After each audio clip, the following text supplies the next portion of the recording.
ননদের আশীর্বাদের দিন ফল নিয়ে আসানো হয়েছিল ওদের জন্য। তো ওদের সব ফল টল কেটে দেওয়া হয়েছিল, তারপরে ফ্রিজ খুলে যখন লোকজনের বাড়িতে সবাই ছিল সবাইকে দেওয়া হয়েছিল ফল।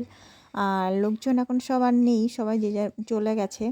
তো তারপরে ফ্রিজ খুলে দেখলাম যে অনেক ফল রয়েছে, যেগুলো মানে বেশি দিন থাকলে নষ্ট হয়ে যাবে। তো আমরা সকালে খাওয়া দাওয়া করে নিয়েছি, তারপরে আমি ফ্রিজ খুলে দেখি প্রচুর ফল রয়েছে, তাই ফলগুলো একটুখানি কেটে নিচ্ছিলাম।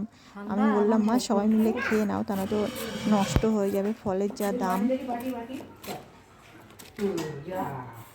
তরমুজ খেতে আমার খুব ভালো লাগে, আর ডালিম খেতেও ভালো লাগে, পেয়ারাটা অতটা ভালো লাগে না। ছিল সুন্দর কলা, তারপরে ছিল কমলা লেবু, আর একটু হলে আমার হাতটা না কেটেই যেত।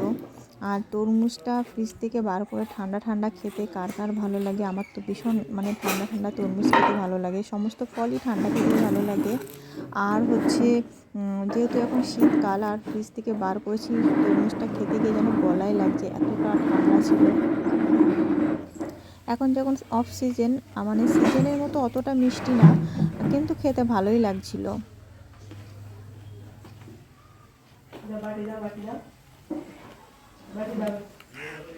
দেখো মানে একটা বাটিতে পুরো ভরে গেছে, ওর নিচে ডালিমও ছিল, আর অন্যদিকে মা হচ্ছে ডালিমও ছাড়াচ্ছিল, যেটা দেখালাম।